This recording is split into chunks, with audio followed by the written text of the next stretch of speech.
प्रश्न 11 परिस्थिति जन साक्ष्य क्या है? उत्तर है परिस्थिति जन साक्ष्य प्रत्यक्ष साक्ष्य नहीं होता, परंतु यह उन परिस्थितियों का साक्ष्य होता है जिसमें मुख्य घटना घटित हुई है। परिस्थिति जन साक्ष्य विवादक तथ्य का प्रत्यक्ष साक्ष्य तो नहीं होता, परंतु विवादक तथ्य के कारण तथा परिणाम के रूप में जुड़ा होता है। यदि कहीं पदचिह्न पाया जाता है तो उससे यह अनुमान लगता है कि उधर से कोई जीवित मनुष्य या पशु या पक्षी गया होगा। इसी प्रकार जब घटना घटित होते किसी ने नहीं देखा, परंतु यदि उस घटना की परिस्थितियों का वर्णन हो तो घटना का अनुमान लगता है, ये परिस्थिति जन साक्ष्य कहलाते हैं। परिस्थिति जन साक्ष्य प्रत्यक्ष तो नहीं होते, परंतु प्रत्यक्ष साक्ष्य से इतना करीब होते हैं कि उनके मानव अनुभव के अनुसार प्रश्नगत घटना का घटित होना अत्यधिक संभव होता है। इन परिस्थितियों को प्रत्यक्ष साक्ष्य द्वारा ही साबित करना होता है। यही तत्व इसे अनुश्रुत साक्ष्य से पृथक करते हैं। जी पारस्वनाथ बनाम state of Karnataka AIR 2010 SC 2914 के वाद में उच्चतम न्यायालय ने अभिनिर्णित किया है कि अभियुक्त के कुछ व्यक्तियों के साथ घनिष्ठ संबंध होना महत्वपूर्ण साक्ष्य होता है, विशेषकर तब जब मामला परिस्थितिक साक्ष्य पर आधारित हो।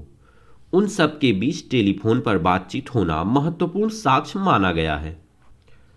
प्रश्न 12 निश्चायक सबूत से आप क्या समझते हैं?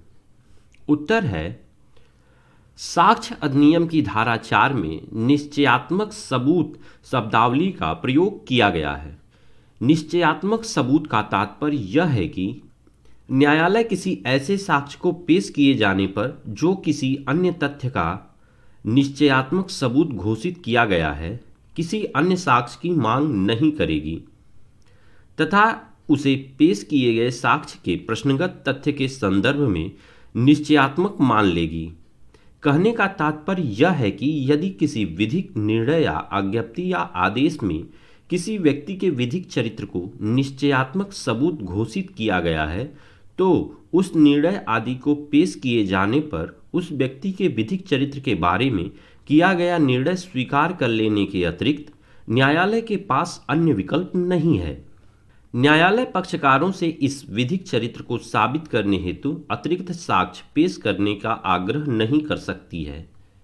प्रश्न 13 साबित नहीं हुआ से क्या तात्पर्य है?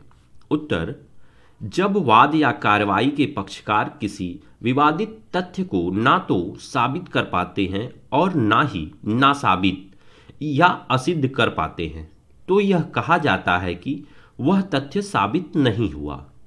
साबित नहीं हुआ साबित तथा नासाबित के बीच की स्थिति है।